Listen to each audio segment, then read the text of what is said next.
இயக்குனர் இளம் இயக்கத்தில் கவின் நடிப்பில் உருவாகியுள்ள திரைப்படம் தான் ஸ்டார் திரைப்படம். இந்த திரைப்படம் கடந்த மே மாதம் 10ஆம் தேதி திரையரங்குகளில் வெளியானது. இந்த நிலையில் ஸ்டார் திரைப்படத்தின் உண்மையான வசூல் விவரம் குறித்து இயக்குனர் தகவல் ஒன்றை வெளியிட்டிருக்கின்றார்.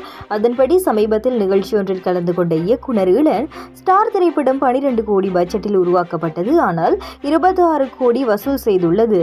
இது இந்த திரைப்படத்தின் தயாரிப்பாளருக்கு மகிழ்ச்சியான விடயம் என்று தெரிவித்திருக்கின்றார்.